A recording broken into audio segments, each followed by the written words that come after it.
بسم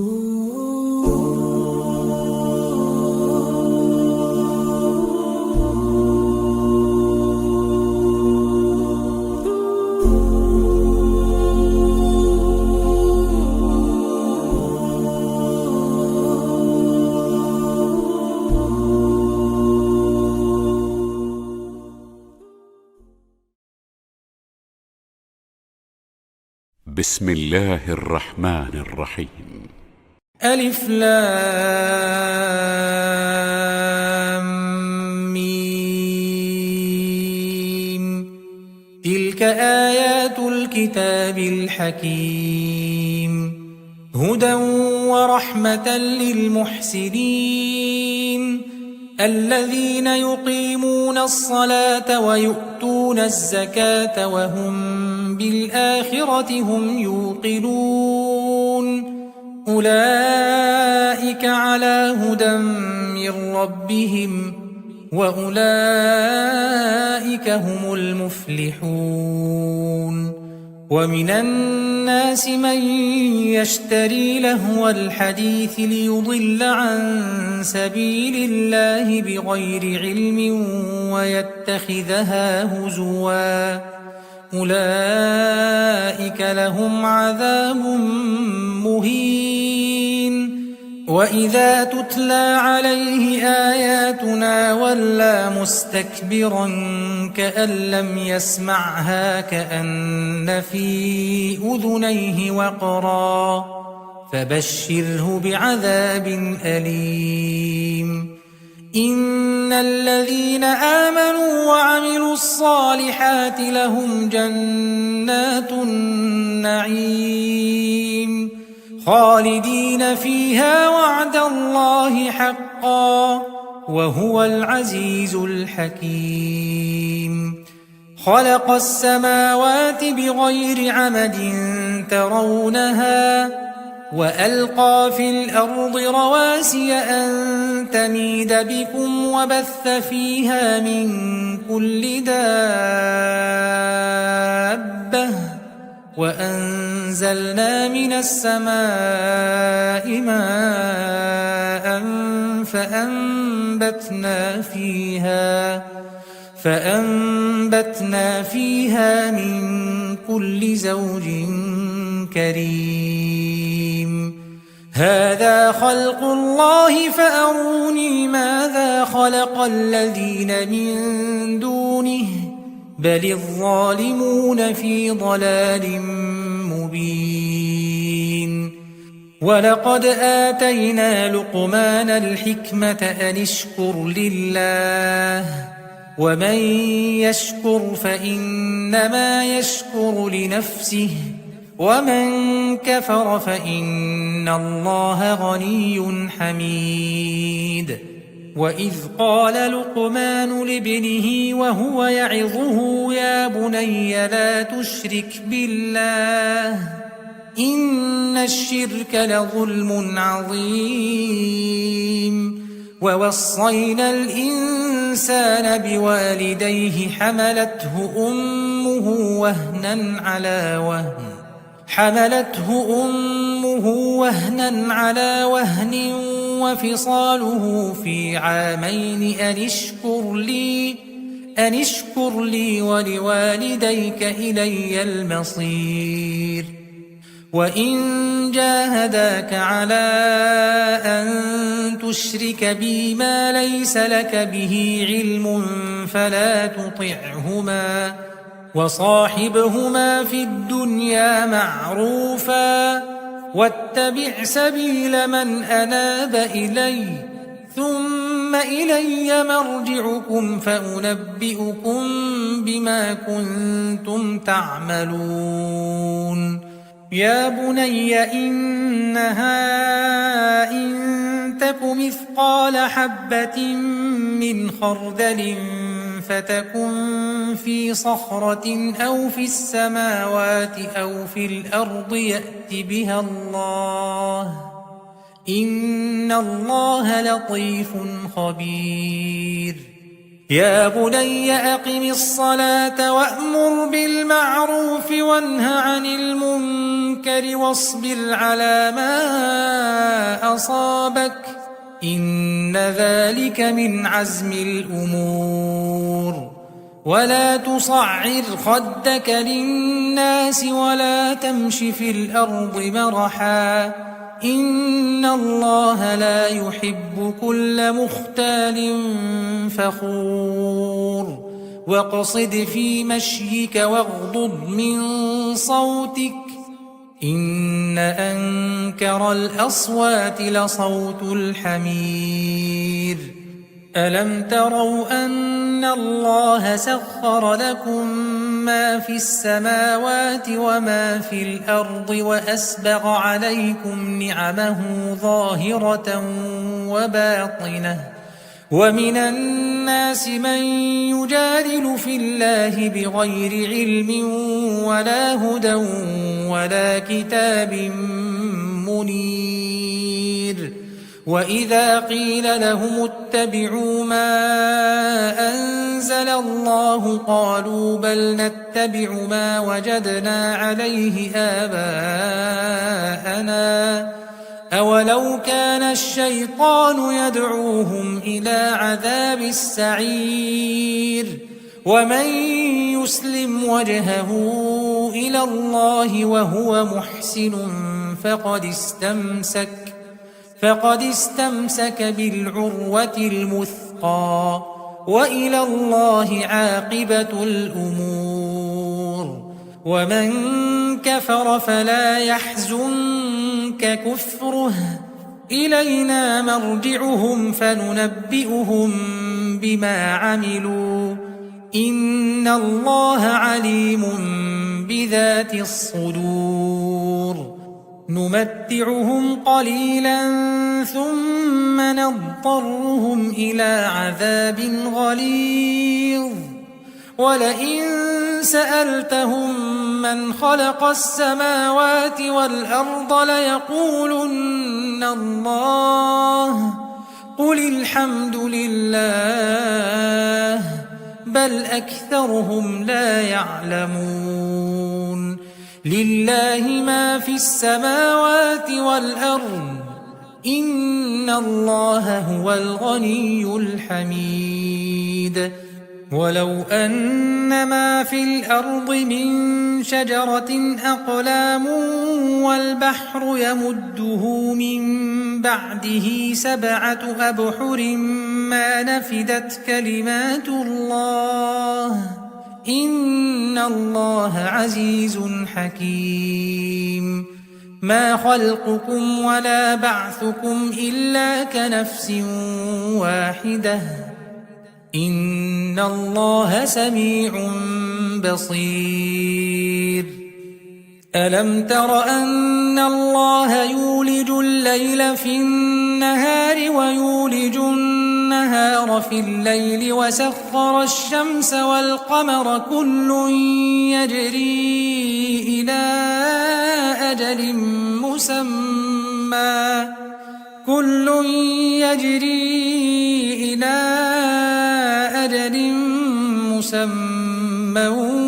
وأن الله بما تعملون خبير ذلك بأن الله هو الحق وأن ما يدعون من دونه الباطل وأن الله هو العلي الكبير ألم تر أن الفلك تجري في البحر بنعمة الله ليريكم من آياته إن في ذلك لآيات لكل صبار شكور وإذا غشيهم موج كالظلل دعوا الله مخلصين له الدين فلما نجاهم إلى البر فمنهم مقتصد وما يجحد بآياتنا إلا كل ختار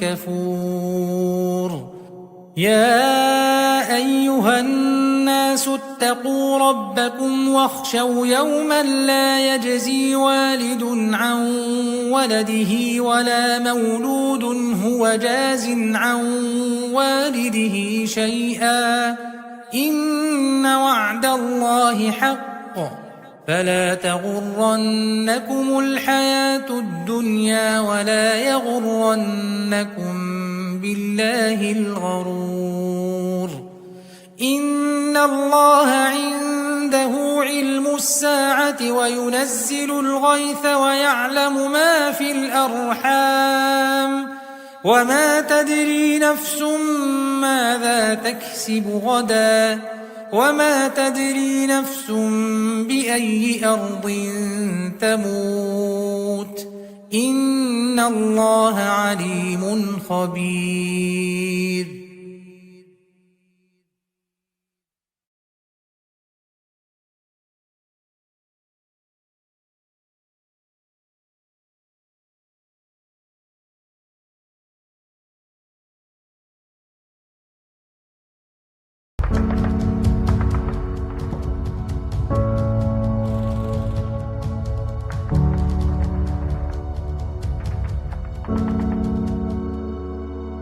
Tonight, as we sit here in safety, there is a nation crying for help.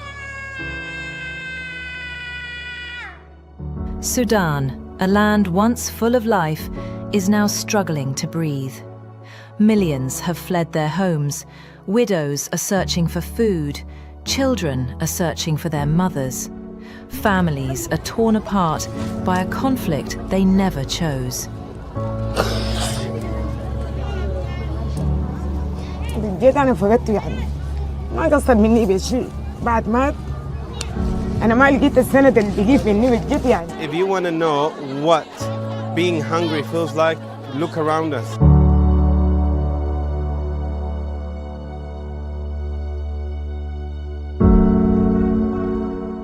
The team is still working on the ground, preparing this food parcel to be distributed tomorrow to the refugees people who fled from Darfur, from Al-Fashir to Kassala. Can you imagine if you were in a position where you have no food for the day and getting one meal for the day, it's a complete happiness for your family? I want you to look around me. These are the people of Sudan that have traveled hundreds of kilometers and they are here waiting for a meal to be served for them. According to the United Nations, that more than 25 million of the Sudanese, they in an urgent need of the basic aid.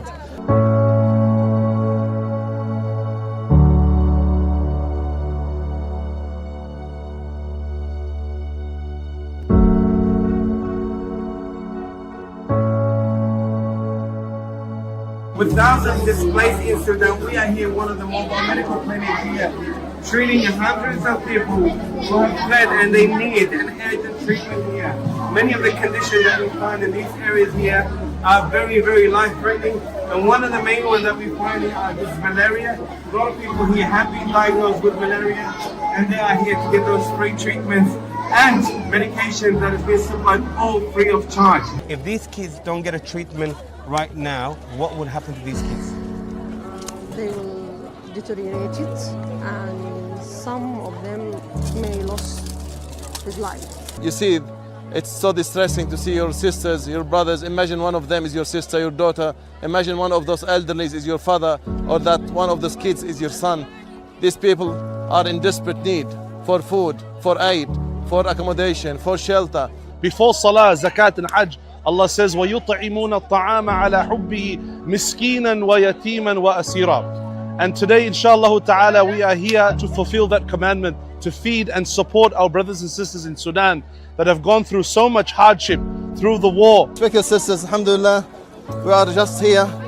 I'm so amazed, and at the same time, I feel a bit shy. The number of people here is huge, and these people are everyone looking for the food they need to eat.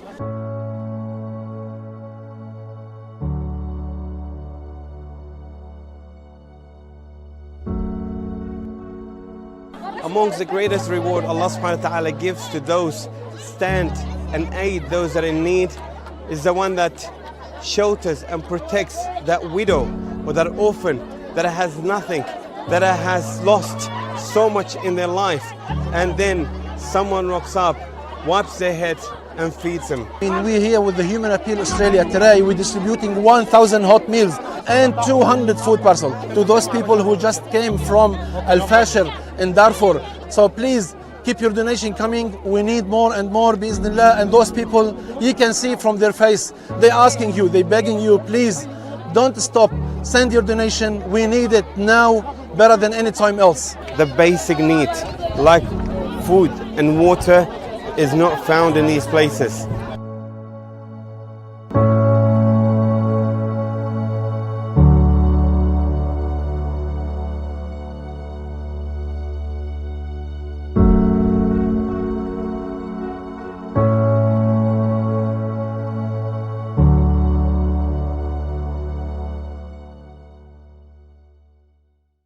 It's incredible that in the Quran, when Allah introduced us to the month of Ramadan, He did not introduce the month of Ramadan with fasting. He did not introduce us to this month with Sawm. He said, شهر رمضان الذي أنزل فيه القرآن. The month of Ramadan is in fact the one in which the Quran was sent down. In other words, the first thing you and I have to think about when we think of Ramadan is the Quran. We Muslims, the ones who are knowledgeable and the ones who are not knowledgeable, the ulama and the common people among the Muslims, all of us know that Ramadan is a time to get closer to Allah. All of us know Ramadan is a time to make extra dua. All of us know Ramadan is a time to give up a lot of sins, to make istighfar, to go to the masjid more than usual. A lot of people who normally don't go to the masjid, they start coming to the masjid in the month of Ramadan. So even if you don't know a lot about Islam, you still know that this month you have to do a little extra for Allah. Every Muslim feels this. But it's incredible that in the Quran, Allah Azza wa Jal gave us the key on how to get close to Him in this month. And that key is the Quran itself. It is the book of Allah. So if you really, really want to get close to Allah in Ramadan, if you really want to fulfill the purpose of Ramadan for yourself and I for myself, then the month of Ramadan has to be about the Quran. It has to be about the Quran, for you and for me. And we have to treat it as though we've never had a relationship with the Quran before. You're starting all over again. You're starting all over again. You know, even though I'm not going to talk to you in detail about those ayat of Al-Baqarah, it's incredible that it's a Madani surah, which means the Muslims have been Muslim for a long time. The Sahaba have been Muslim for a long time. And they know about the Quran, and they know about the Akhirah, and they know about these things. Yet in the ayah of Al-Baqarah, when Allah introduced us to Ramadan, He decided also to introduce us to the Quran. Listen to me again. He did not just introduce us to Ramadan, He also introduced us to the Quran. It is guidance for people. The Quran is guidance for people. You tell me, did the Muslims already know that it is guidance for people? Did we already know that when the ayah came down? We did. We had known that since somebody said Shahada, they knew that the Quran is guidance for humanity. Yet Allah Azza wa Jal in the month of Ramadan, when He introduced us to the Quran, said almost as though you have to start all over again. So you and I have to start reading the Quran and studying the Quran and reflecting and thinking about the Quran in this month like we have never read it before, like it's the first time.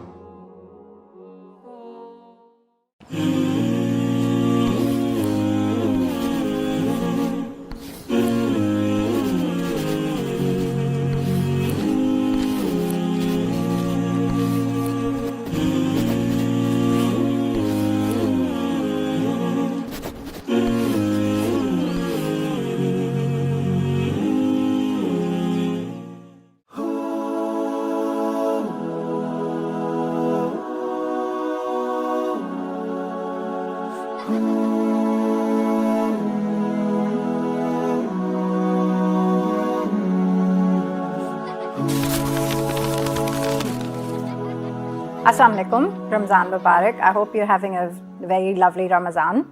My name's Anam Muwais and I am an orthopedic doctor in SA Health. I will be talking about a clinically tailored overview of how Ramadan and fasting may affect joint and muscular health, with practical guidance in outpatient settings and perioperative care. I'll start with inflammatory conditions including rheumatoid arthritis. Common misbelief is that joint pain increases during fasting time. Research has shown that it actually significantly reduces joint pain.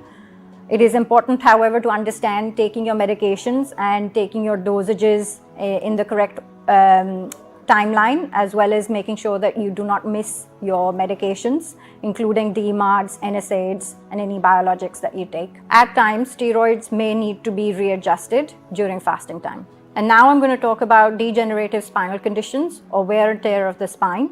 Symptoms often worsen during the end of the day.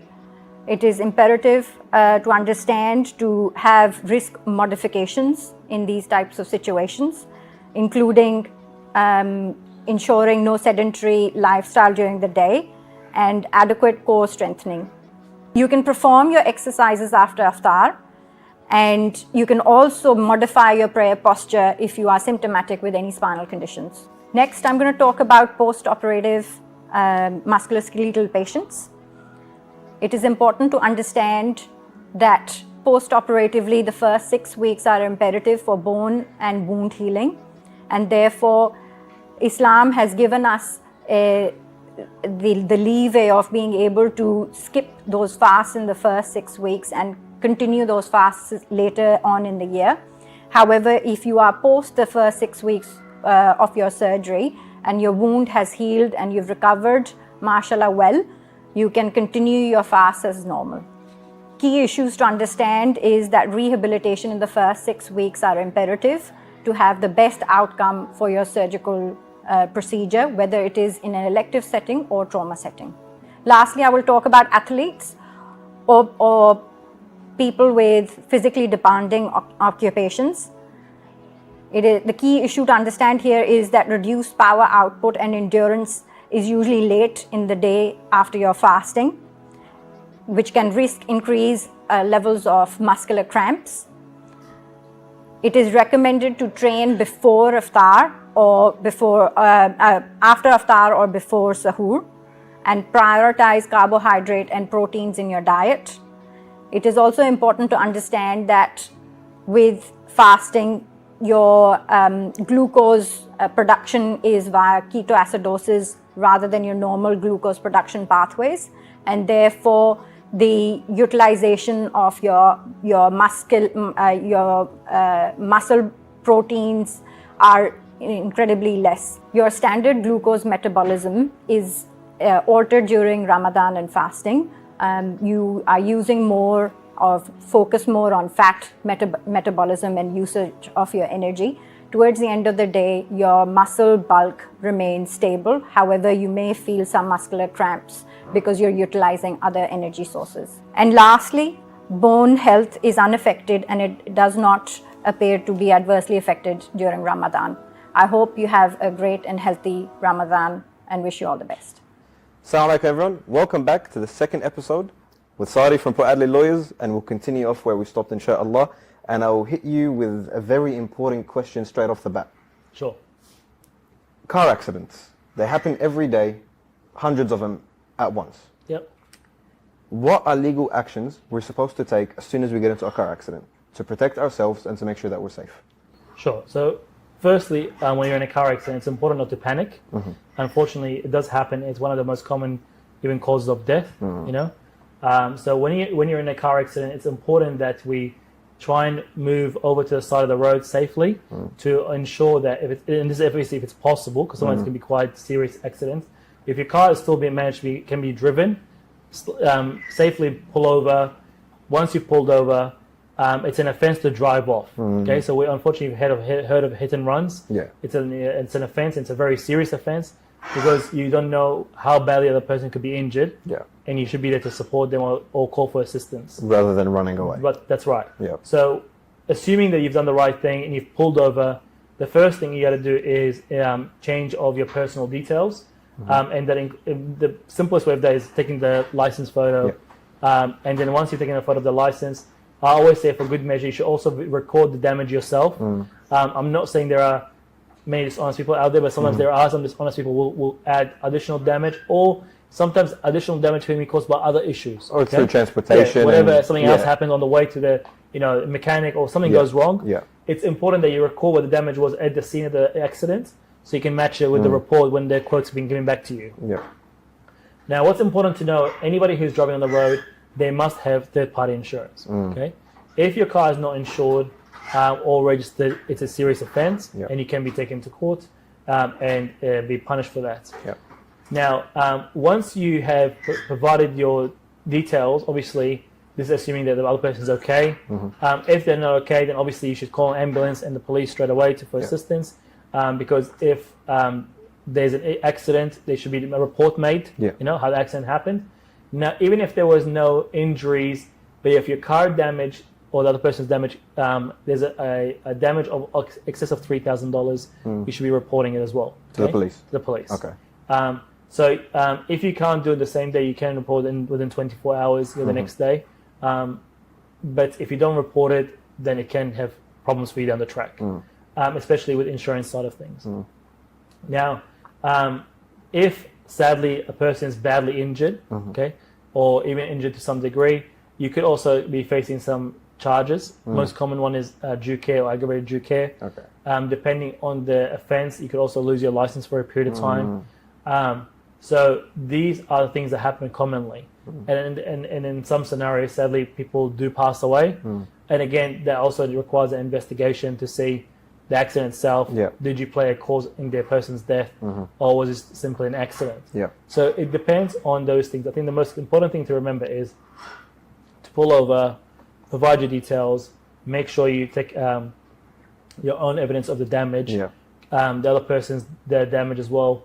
And just don't panic. That's right. Because it's natural for us in an accident to be in a shock. It doesn't happen to many people, but when it does happen, especially, it's a massive shock to the system. You must remain calm. There are still people driving around you. There could be people walking. Of course. And especially if it's during peak hour, it's even more chaotic. So you don't want to put other people's lives in danger as well. That's right. After already having an accident. Yes. I think the most important message is to ensure that you are trying to focus on getting the information that you need. And if you need assistance, then you can obviously go get a medical assessment. Amazing. Jazakallah khair. So let's boil it on from to that. We'll talk about wills and estates. Yes. What's your knowledge about wills and estates, and if someone passes away and they don't have a will, what happens then? So I don't do Sharia law.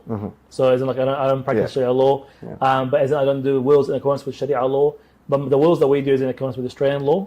They're still obviously are permissible in the Islamic community to be doing those as well.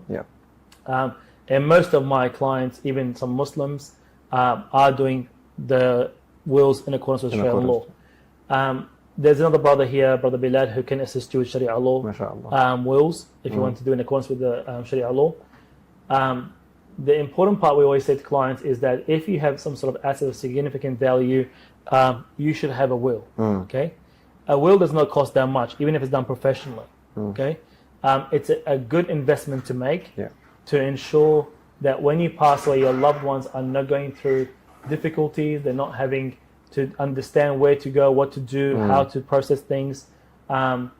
If having a will makes it a lot more easier while they're grieving. Okay, now there are different types of wills. Most people will have just a standard will, nothing complex, and that's obviously because most of us are not millionaires and have the complex lifestyles.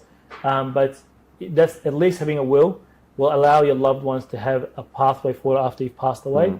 And then there is a process after that you must fulfill, which is probate. Okay, and that obviously then gets executed with the executor, and after that the distribution happens. Now, if you did not have a will, what would happen is a public trustee would get involved. Okay, and then there is a different process. You would have to do an application called letters of administration without a will. Okay, sometimes you may have a will, but your executor could pass away. And you may have no one to execute the will. You can say that you can have a letter of administration with a will. So there has to be somebody who executes the wishes of the deceased.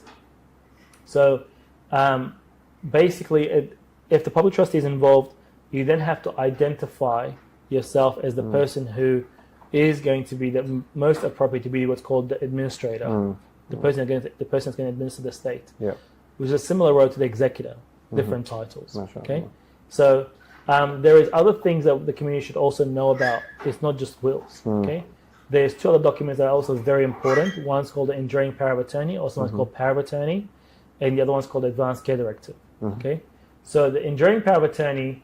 The difference between that one and a power of attorney is that one is just a temporary period of time and the enduring is ongoing and often only ceases to operate when the person's passed away or the person changes their mind or they have been removed by authority, for example, to the tribunal. So what the documents do is with the enduring power of attorney, it allows you to elect a person to be appointed as your attorney, and you can have more than one if you want to. And that person has the right to assist you in the event you lose capacity, but you're alive. Okay. So in the event you lose capacity, and that could be physical capacity, or it could be mental capacity, or both. Okay. So God forbid someone's in a car accident. ربنا آتنا في الدنيا حسنة وفي الآخرة حسنة وقنا عذاب النار. ربنا آتنا في الدنيا حسنة وفي الآخرة حسنة وقنا عذاب النار. ربنا آتنا في الدنيا حسنة وفي الآخرة حسنة وقنا عذاب النار. ربنا آتنا في الدنيا حسنة وفي الآخرة حسنة وقنا عذاب النار.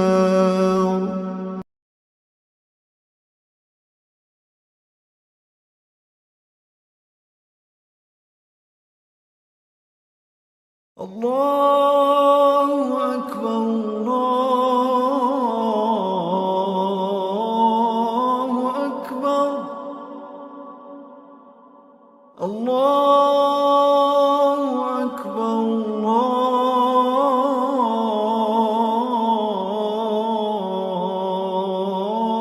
الله أكبر. أشهد أن لا إله إلا الله.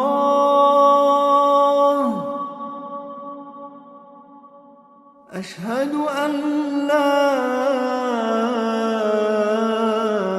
إله إلا الله.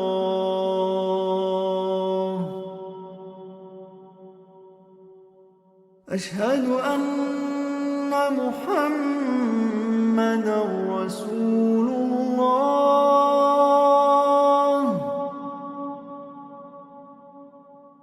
أشهد أن محمدًا رسول الله.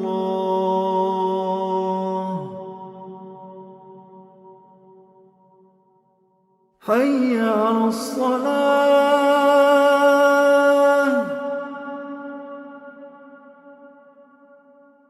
حي على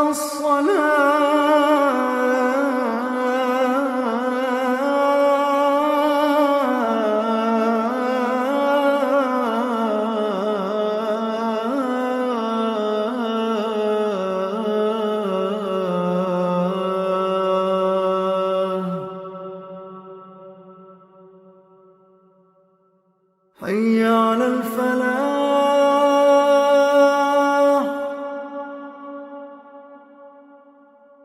حي على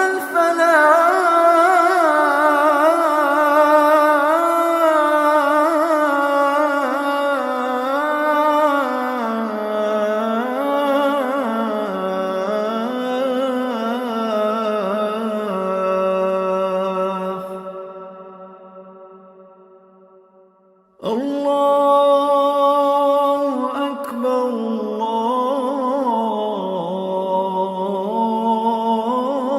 الله أكبر.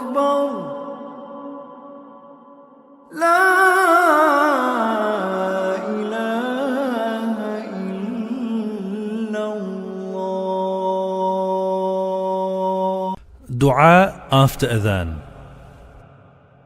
اللهم رب هذه الدعوة التامة والصلاة القائمة آت محمدا الوسيلة والفضيلة وبعثه مقاما محمودا الذي وعدته إنك لا تخلف الميعاد. But someone's in a car accident, like you mentioned before, or it could be they're in a medical surgery and goes wrong, or they're in some sort of coma, or they end up having Alzheimer's or dementia, these kind of things, and they have no capacity. You can step into their shoes and you can assist them with financial, business, and legal matters. Okay, so you can assist them pretty much with a large portion of their life by assisting them paying their bills, going to the transfer funds, whatever it may be, buying food and supplies, whatever it may be it needs assistance with. The other document we spoke about is called the Advanced Care Directive. That deals with the person's lifestyle and medical issues in the event they need to go into like aged care home, into hospital or a rehab center. How do they want to live the last days of their lives, or whilst they're there temporarily if it's not permanent. So these are really important documents. Now, if you don't do them, there is another way around it, which is getting a SACAT application done for a guardianship order, but it's a lot more expensive. And because that's through SACAT. Correct. Yeah. Okay. Well, let's transition now into giving advice or leading the young leaders that we have in the community. What would you have to say to the aspiring lawyers that we have in the community that would want to become lawyers once upon a time? Sure. So I always joke around and say, don't become a lawyer, because you don't really have a balance in life. Yeah. And the reason being that a lawyer's life is not a 9-to-5 job. Okay. Often our community require us throughout even nighttime. So you have to really move away from your family. Now, there are obviously some firms that allow you to just do a 9-to-5 job, but it's very rare. If you want to be successful, you really have to push beyond that 9-to-5 mentality. But beyond that, it's not an easy degree. It's a long degree. Most degrees are about 4 years. Law's 5.5, 6 years. If you think the double degree as well, it's looking at least 6 years or more. You got to be ready to read a lot. There's a lot of reading in law. It's a lot of legislation, cases, hypotheticals, and that's really getting you ready for reality. Okay. Now, reality is very different to what you see on TV. Of course. Okay. Now, most lawyers, unfortunately, don't practice. So most people who do a law degree don't practice in law. Okay. Because not many graduates end up practicing in law. That's why sometimes you'll see people do a law degree, but not the law and legal practice degree. Okay. So when you do the legal practice component, you actually can practice as a lawyer. Okay. So sometimes law graduates will have to go into politics, or go into banking, or go into education, or something else they can use a law degree. It's quite useful, but it requires a lot of effort. Of course. And unfortunately, now we are finding law firms are becoming a bit picky with who they choose. So passing will not be probably good enough. You have to be a bit better. Now, if you don't have the best degree, you have to sell yourself in other ways. Okay. So you have to tell your employer, what can you offer that somebody else cannot offer? Whether it's, for example, language skills, something else that the other candidates may not have, but you have to do it that way. Some sort of experience or something like that makes you stand out. Yes. But I think the message that's important for the community here is that we don't need just lawyers. We need the next generation coming through to be practicing in all aspects of life. So we need people who are electricians, plumbers, carpenters, engineers, IT experts. We have, alhamdulillah, lots of doctors, but we still need more. We need lots of nurses, we need to be able to establish a foundation where basically, if it's something that you need, you can call on one of your brothers and sisters to assist you. It's important that we don't follow others in the same pathway and then we neglect other areas. Especially now there's a big need for people to start learning about AI and things of that nature. Of course. Our world is developing. We are moving away from this idea of everything becoming paper. So we're going to be paperless. Everything's becoming electronic. It's all on devices. Children are now at the age of 5 learning how to use these devices. It's important that we start educating our young children and youth to be able to be the leaders in those industries. because that's important. We cannot just be somebody who's in the community. Try and be somebody who can be a leader, so you can provide back to the community. Yeah. Okay, well, let's finish off this episode on a high. What sort of piece of advice would you give to the people in the community when they need to speak up? Yes. So I think that's probably the hardest pill to swallow for our community is when should you speak up and should you speak up? Because sometimes you know you should speak up, but you don't think the timing is right. And unfortunately, leaving it late could cause more problems. And sadly, it has happened, and we've seen it many, many times. Commonly with people covering their children's issues, they don't want to get support for them. And sometimes our community, many of the people in our community, before we came here, they had no idea about things such as allergies, about special needs and these kind of things, And then our eyes opened up and realized these things are possible. There are support services in place we can apply to and get support for. But that also can happen not only with issues with children that have special needs, but also children that are having trouble as youngsters, whether it's through schools, through friends. There could be bullying, there could be peer pressure. I mean, unfortunately, gone are the days where parents used to play a significant role in the children's life. Now, parents are just two people in a child's life. The bigger players right now are the schools and the internet.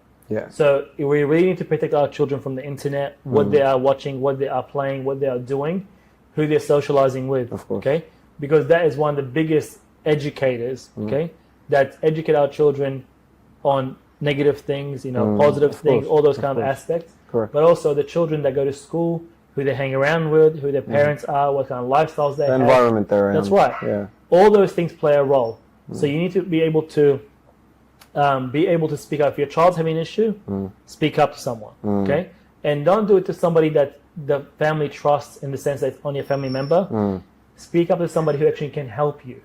Go to the person with the answers. Okay, don't go to the person who's going to try and put it under the rug. Okay, so we have to try and get those answers out there. Now, if it's not a child and if it's a relationship issue, if it's a sibling issue or any issue, unfortunately, the most common thing after children's matters, it's usually individual issues or couples issues. Individual issues are things like somebody who has a drinking problem, drug problem, a criminal activity, lifestyle, whatever it may be individually they're doing wrong. Okay, they can still break the cycle. Of course. We've had clients who have had a long addiction to certain things. We've been able to get them support and they've broken the cycle. The same thing with couples. It's unfortunately very common for couples, especially our sisters who have a fear of disappointing their family, disappointing somebody else, but also being fearful of what the husband may say or do if they speak up. But alhamdulillah, sometimes there are couples who have benefited by speaking up, But also, if it's not meant to be, it's not meant to be. Correct. And the saddest thing is for a couple to try and keep things hidden just for the sake of not finding out, people finding out their problems, but living a miserable life. Correct. The public image over the actual life. It's better for you to speak up and find out if there's a way to fix it. Let's fix it. If it's not being able to fix it, look, divorce is halal. It's unfortunate that sometimes people have to divorce, but it may be a peaceful way to resolve their problems. And there can be support after divorce. So if there is a separation, and if it's done properly, we can start talking about things like their wealth. As in what the property settlement looks like, how it's going to be divided, and children. Now, one important aspect of this which we need to talk about is also in this country, separation in property settlements is not just based on the income earner. Okay, so financial means is not the only assessment; it's on non-financial means as well. Okay, so non-financial means and the homemaker play a significant role. Okay, so you might have a wife who's been a good wife to you, who's been a homemaker, looking after your children and anything, and you've been the breadwinner, and you've bought all the assets in the property, and build up the family portfolio. That does not mean that the entire portfolio belongs to you. Okay, your wife has the same rights as you would do, and in this country we also have sometimes fathers who are the homemakers, and the wife is the one actually who's the working. breadwinner. So the court sees them in both in the same lens. Okay. That one shouldn't have the higher rights over the other. Okay, So one cannot say, because I have purchased all these things, they all belong to me. Yeah. Okay? And especially we cannot say the same thing about our children or about our partners. You know, we have to always be fair. And, you know, being fair is part of the religion, you know? So it's important, the message I want to send out there, that if there is an issue, speak up. Yes, sometimes there's a cost involved, but there are other ways to get help, which I'm happy to explain to you if you want to know ways or we can assist the community about where they can reach out to. If funds are an issue, there may be other ways to try and get some assistance at no cost. MashaAllah. Well, you guys heard it here, MashaAllah. If you need any extra support, any help, inshallah, reach out to our brother, Sadi from Port Adelaide Lawyers, and they'll be of help, inshallah. Jazakallah khair for having me. Welcome. Pleasure. Assalamu alaikum. This Ramadan, the hunger is a reality for many families around the world. Many pray to put a food on the table to break their fast. Be the hope and the answering of their du'as. Please donate your zakat al-fitr and donate.